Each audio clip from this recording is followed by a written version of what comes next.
Haleluya, puji Tuhan. Selamat pagi Ibu Bapak Saudara sekalian. Saya akan berbicara tentang Shavuot atau Hari Raya 7 Minggu. Itu yang ditulis dalam Perjanjian Lama. Dalam bahasa Ibrani Shavuot, pada waktu bangsa Israel telah berada di Sinai. Dan di dalam Perjanjian Baru, Shavuot itu ditulis dengan kata Pentakosta, atau artinya sama, hari ke-50.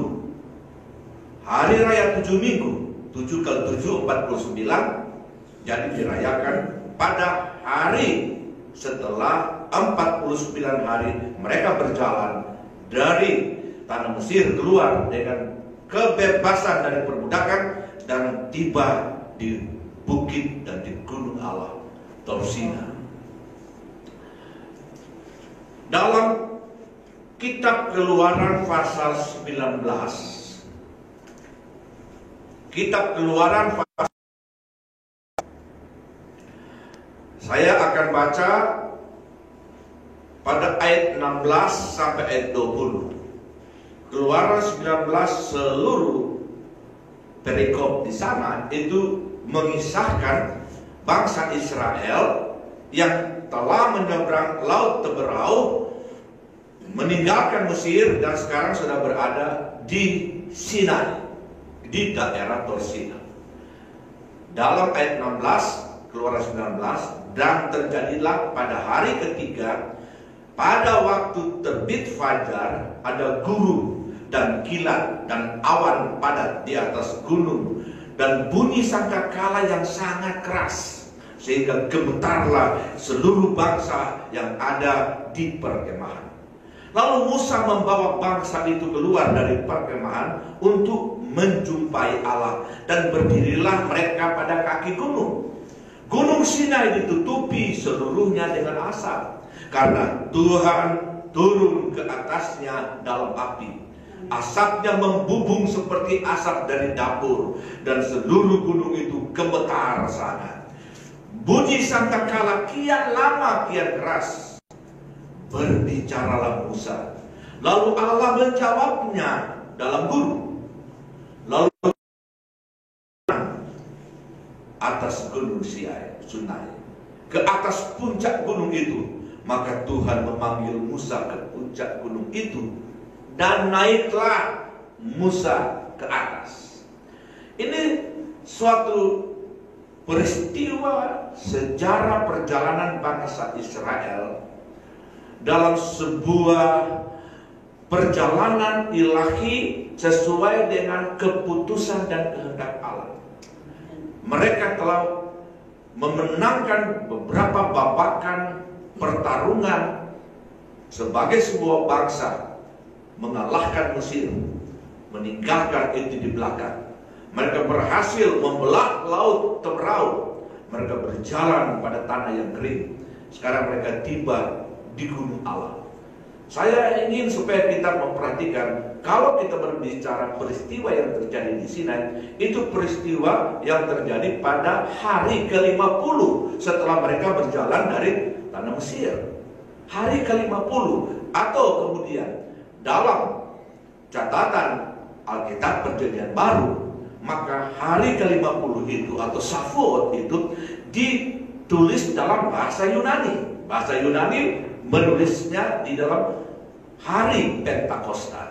Coba kita perhatikan dalam Kisah pasal 2 ayat 1 sampai ayat 4. Kisah 2 ayat 1 sampai 4. Ketika tiba hari Pentakosta. Jadi kalau dalam Keluaran pasal 19 itu dikatakan, dan terjadilah pada hari ketiga pada waktu terbit fajar. Itu hari ketiga atau memasuki hari keempat di bulan Siwan, bulan ketiga. Jadi sudah lewat 1 bulan mereka melakukan perjalanan dari tanggal 14 bulan Abib, dan sekarang tanggal 3 memasuki tanggal 4 bulan Siwan, dan itu adalah 50 hari setelah berada dalam perjalanan tersebut.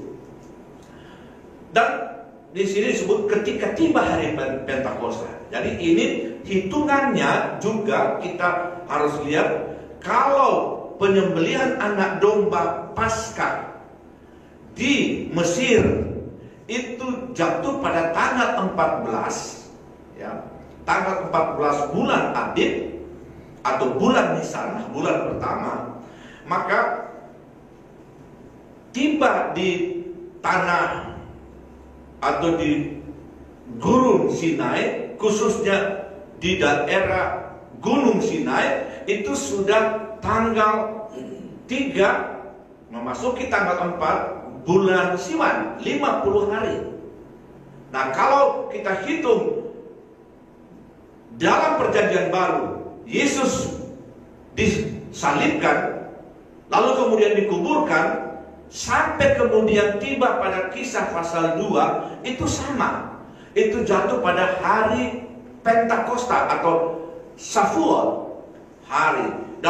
Pada waktu itu bangsa atau keturunan Israel, umat Tuhan, itu memang semuanya sedang kumpul di Yerusalem.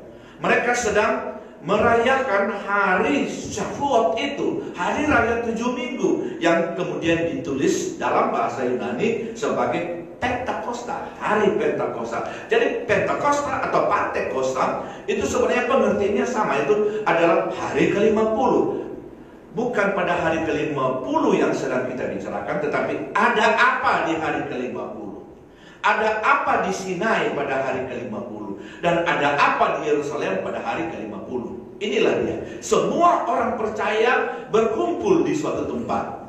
Tiba-tiba turunlah dari langit suatu bunyi tiupan seperti angin keras memenuhi seluruh rumah di mana mereka duduk, dan tampaklah kepada mereka lidah-lidah seperti nyala api yang bertebaran hingga pada masing-masing mereka. Maka penuhlah mereka dengan Roh Kudus, lalu mereka mulai berkata-kata dalam bahasa-bahasa lain seperti yang diberikan Roh itu kepada mereka untuk mengatakannya. Haleluya. Ini adalah suatu penggenapan spiritual dari rencana Allah yang sangat agung, yang ditujukan bagi semua orang yang percaya.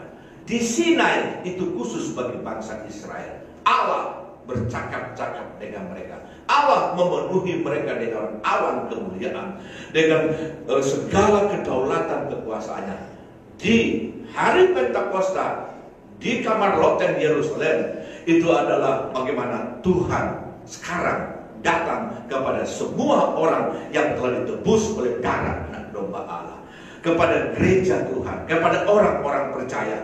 Dan kemudian hal yang sama, bahwa Tuhan dengan segala kedaulatan, kemampuan dan kekuatannya itu kemudian bekerja di tengah-tengah kehidupan gereja Tuhan.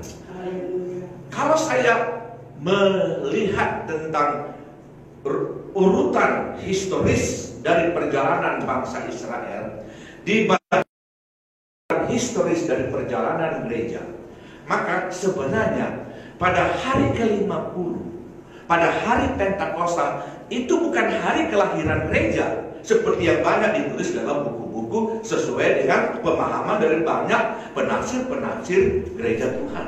Tetapi di sini kita sedang berbicara tentang hari ke-50.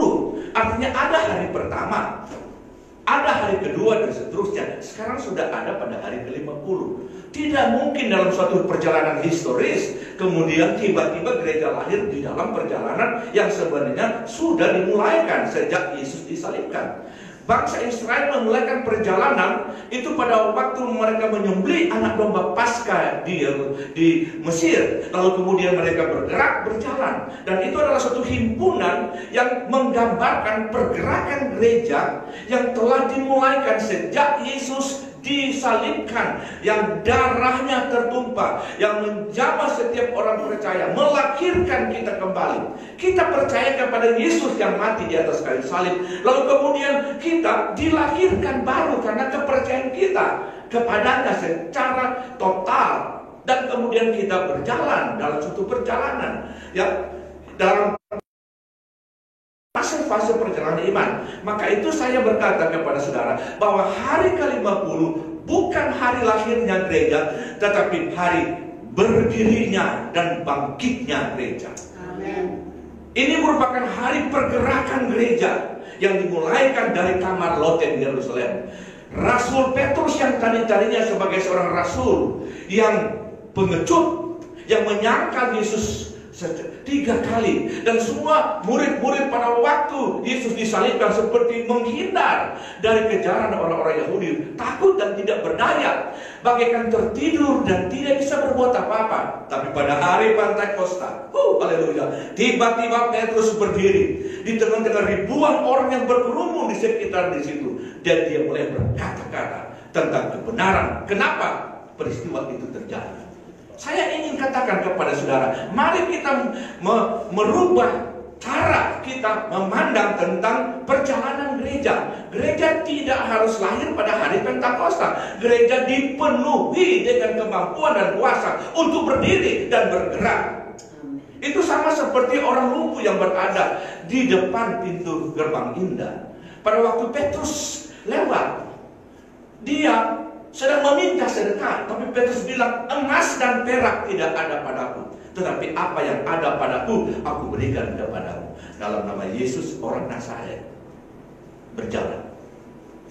Gereja Tuhan bergerak dan berjalan pada waktu Roh Kudus tercurah. Dan kita tahu bahwa Pentakosta itu menjadi motivasi pertumbuhan perjalanan gereja.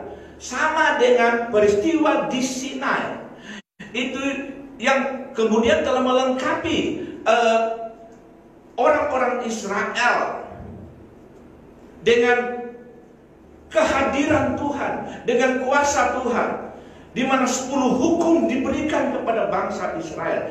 Imamat yang di mana mereka harus membangun perhimpunan dan persekutuan secara bersama-sama dalam sebuah perjalanan. Ada kemah sembahyang yang supaya mereka bisa beribadah dan berbakti memuji Tuhan. Maka itu kita lihat bahwa hari ke-50 itu merupakan suatu motivasi, daya dorong bagi bangsa Israel untuk maju terus, untuk bisa mencapai tanah perjanjian. Dan mereka kemudian mendapat kekuatan dari sana, dan mendapat petunjuk dan arah dari sana. Mereka dilindungi oleh Tuhan. Mereka diberikan kemampuan untuk mengalahkan musuh-musuh yang selalu saja menghambat dan menghalangi mereka. Maka itu saya berkata, hari Pentakosta, di mana kita dipenuhi dengan Roh Kudus, adalah bagaimana kita diberikan kemampuan untuk bergerak maju, untuk mencapai rencana agung Allah sebagai gereja Tuhan, di mana Roh Kudus akan melengkapi kita dan memproses kita menjadi dewasa, menjadi kuat secara rohani dengan iman yang prima sampai kita mencapai kesempurnaan.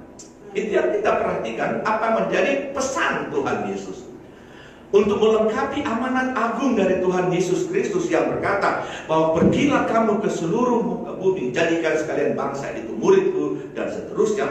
Maka dalam Kisah 1:8 Tuhan Yesus berkata akan menerima kuasa kalau Roh Kudus turun ke atas kamu. Kita lihat bahwa pencurahan Roh Kudus, baptisan Roh Kudus, pengurapan Roh Kudus itu adalah suatu peristiwa besar di mana kita menerima suatu otoritas dan sekaligus kemampuan untuk dapat menjadi saksi. Kalau baru lahir, itu atas seorang bayi yang masih harus dipelihara, masih harus dijaga. Ada sebuah proses untuk menjadi dewasa. Tapi pada hari Pentakosta, gereja seharusnya sudah bisa bangkit. Karena apa? Kuasa itu diberikan karena Roh Kudus turun ke atas mereka. Untuk apa? Supaya menjadi saksiku, kata Yesus.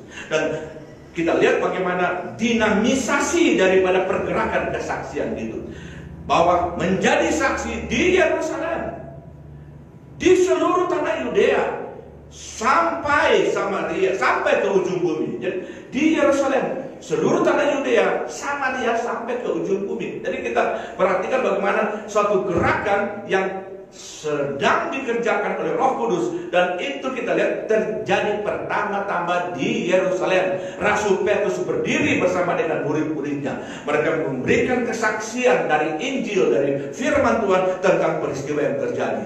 Lalu begitu banyak orang dijamah oleh Roh Kudus. Dan kemudian mereka bertanya, apa yang harus kami lakukan? Respons mereka itu begitu luar biasa. Dan kemudian kita bersyukur, akhirnya 3.000 jiwa itu menyerahkan dirinya. 3.000 jiwa dalam sekejap atau pada hari itu menyerahkan diri, dan dijelaskan di sana mereka semua dibaptis dengan baptisan air. Mereka dilengkapi oleh kuat kuasa dari tempat yang maha tinggi. Akhirnya itu menjadi suatu gerakan, suatu embrio, pergerakan besar yang sangat dahsyat yang akan melanda seluruh dunia. Dan Yerusalem bergoncang. Lalu tiba-tiba bergerak sampai ke Yudea, lalu kemudian ke Samaria, lalu kemudian terus sampai ke Korintus, sampai ke Roma, sampai ke seluruh dunia. Tuhan luar biasa melakukan karya besar karena Roh Kudus bekerja. Dalam Kisah 1 ayat 8 kita kemudian harus memahami tentang betapa pernyataan Tuhan Yesus itu adalah pernyataan yang memungkinkan gereja itu powerful, memungkinkan gereja itu memiliki kemampuan dan kekuatan untuk melaksanakan amanat agung. Ya, sehingga ada begitu banyak hal yang bisa kita alami dalam pelayanan karena kita diurapi oleh Roh Kudus, karena Roh Kudus ada atas kita. Kata kuasa, ya, kata kuasa di dalam Kisah 1 ayat 8 itu, kamu akan menerima kuasa kalau Roh Kudus turun ke atas kamu. Kata kuasa di situ itu ditulis dalam bahasa Yunani dunamis, dalam bahasa Inggris power. Kata kuasa dunamis. Nah, kata dunamis, pada waktu saya mencoba untuk melakukan penelitian tentang makna dari kuasa yang Tuhan Yesus lepaskan, dari kata itu saya mendapat kebenaran yang ini. Kata dunamis itu pertama ditulis dengan kata dynamic, atau diartikan sebagai dynamic atau dinamis dalam bahasa Indonesia. Apa itu kata dynamic? Sebagai pengertian dari kata dunamis dalam bahasa Inggris. Dalam bahasa Inggris, dynamic itu dijelaskan sebagai power which belong to riches and wealth. Dinamis, orang yang dinamis, orang yang memiliki semangat, etos kerja yang tinggi, maka itu adalah kemampuan, disebut power which belong to riches and wealth, adalah kemampuan yang dimiliki oleh orang yang berhasil dan hidup berkelimpahan, kaya dan sehat. Ini adalah pengertian dinamis. Jadi Roh Kudus itu melengkapi kita untuk kita mampu bergerak sebagai gereja Tuhan pada akhir zaman. Haleluya. Dan kalau Roh Kudus itu ada, maka disebutkan kita memiliki kemampuan untuk berhasil, to be rich and to be wealth, untuk menjadi kaya di dalam hal kerohanian, kaya di dalam prestasi-prestasi, dan sehat di dalam segala kehidupan kita sebagai gereja Tuhan. Yang kedua, kata dunamis itu diterjemahkan dengan kata dynamo. Dynamo, ya, dalam bahasa Indonesia dinamo, ya, dynamo. Itu diartikan sebagai inherent power. Ya, inherent power. Jadi kuasa yang menghasilkan kuasa yang lain. Nah, dinamo itu yang kita kenal sebagai satu alat khusus yang biasa ada di pembangkit listrik. Dia adalah alat pembangkit listrik. Seperti di sini kita memiliki pembangkit listrik tenaga air yang ada di Jatiluhur. Dari air yang kemudian dialirkan lewat turbin-turbin besar itu, dia akan memutar dinamo besar yang ada di jatiluhur. Dari dinamo itu kemudian dilepaskan power. Lalu lewat sutet-sutet itu kemudian dialirkan power dari dinamo besar yang ada di jatiluhur. Dan dia tiba di Gading Serpong. Dia tiba di Jakarta. Dia tiba di beberapa tempat di Jawa Barat dan beberapa tempat yang lain. Dan dari sutet itu masuk ke alat untuk membagikan power itu ke rumah, ke pabrik, ke tempat-tempat yang lain, di kantor. Lalu kemudian dari pembagian itu di rumah yang ada jaringan-jaringan untuk penerangan, kita hanya switch on dia punya saklar, maka lampu menyala pada waktu gelap. Kita hanya colok ya alat-alat komputer dan sebagainya, kulkas, ya, refrigerator dan sebagainya, itu kemudian semua on, dan kemudian itu menghasilkan produksi-produksi, hasil-hasil yang luar biasa, masuk ke pabrik-pabrik, dan kemudian pabrik itu beroperasi, maka akan muncul hasil-hasil yang bisa mengayakan. Dan itu yang Roh Kudus ingin kerjakan kepada kita, bahwa inherent power dari Roh Kudus sebagai dinamo yang tidak pernah bisa padam. Kalau dinamo di jatiluhur, dinamo di alat pembangkit listrik yang lain, tenaga diesel, tenaga uap dan sebagainya, itu bisa saja terjadi masalah sehingga padam lampunya. Di New York itu pernah padam, dan kemudian masyarakat mengeluh, lalu kemudian pemerintah harus bayar kepada masyarakat, hanya sekitar 10 menit padam. Jadi ini adalah sesuatu yang kita harus tahu, dimanapun orang canggih apapun yang bisa menghasilkan dinamo, itu pasti tidak bisa beroperasi terus-menerus tanpa ada masalah. Tetapi kita bersyukur, ya, kamu akan beroleh kuasa kelak kalau Roh Kudus turun atas kamu. Dia itu dinamonya, dan dia melepaskan power kepada gereja Tuhan, kepada saya, kepada saudara, dan kepada semua orang yang lain. Maka pada waktu saudara berdoa untuk orang sakit, saudara akan melepaskan power yang sama, dan orang sakit itu bisa sembuh. Saudara berbicara seperti saya berbicara, kita diurapi oleh Roh Kudus, maka setiap patah kata saya, setiap patah kata saudara itu menghasilkan berkat bagi orang yang mendengar, dan mereka menerima sesuatu yang luar biasa, dinamo. Dan kita tahu pada yang ketiga, dynamite. Kata dunamis itu diterjemahkan sebagai dynamite atau dinamit. Dinamit itu ada alat peledak. Biasanya kalau orang-orang, para kontraktor yang bekerja untuk membuat jalan-jalan, ya, apabila mereka harus berhadapan dengan gunung batu, sedangkan jalan itu harus bisa rata, jangan harus naik, maka alat yang mereka gunakan itu adalah dinamo. Soalnya dinamit, mereka akan pasang dinamit pada tempat-tempat tertentu, lalu kemudian secara serentak terjadi ledakan, lalu kemudian gunung batu yang keras itu hancur berantakan. Ini disebut dynamite, itu power for performing miracles. Kuasa untuk menghasilkan mujizat-mujizat. Ada kalanya kita sudah berjuang dan berusaha, dan kita tahu Tuhan akan memberkati kita. Tetapi ada ketika seperti berkat itu tidak bisa kita hasilkan dengan semua karya, kemampuan, kecerdasan, dan kekuatan kita. Tiba-tiba mujizat terjadi. Tanpa kita duga, tanpa kita sangka, tiba-tiba ada suatu cara yang luar biasa, yang dimana apa yang kita rencanakan, yang kita pikir sudah tidak bisa berfungsi, itu kemudian bisa berjalan.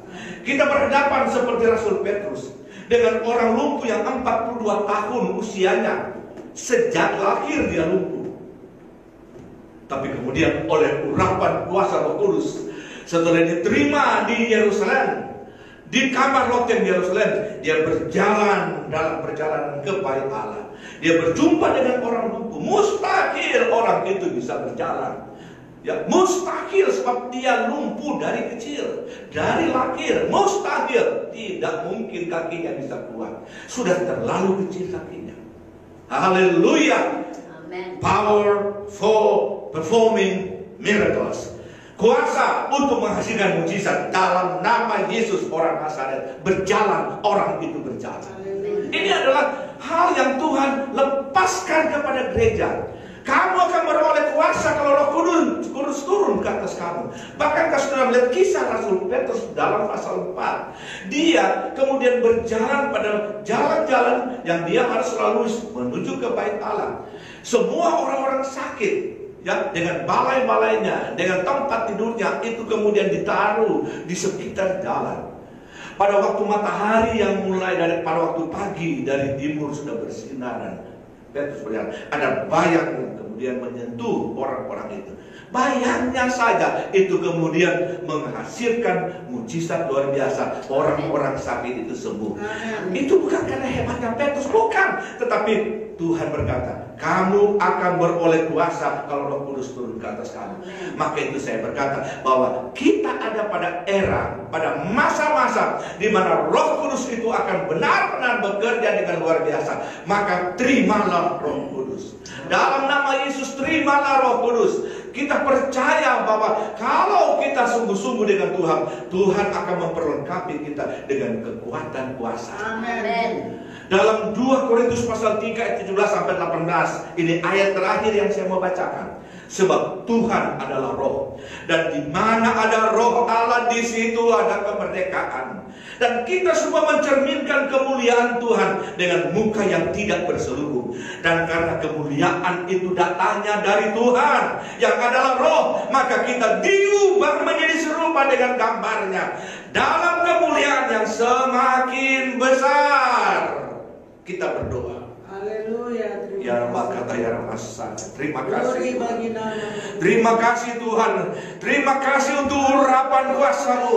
Terima kasih Engkau bekerja di dalam gereja-Mu pada hari-hari ini. Kami berdoa supaya gereja bergerak sekarang. Supaya kami mulai bergerak Tuhan. Kami bukan bayi lagi yang baru lahir, tapi kami adalah gereja yang dikaruniakan Roh Kudus yang memampukan kami untuk memulaikan sebuah pergerakan besar, memenangkan jiwa-jiwa untuk hormat dan kemuliaan nama Tuhan. Berkatilah jemaat Tuhan, urapi mereka sekalian supaya mereka juga memiliki power untuk beraktivitas, bekerja, dan mendatangkan hasil-hasil dari apa yang mereka kerjakan dengan sungguh-sungguh. Kami mengucap syukur karena Tuhan itu sungguh baik. Dalam nama Yesus. Haleluya.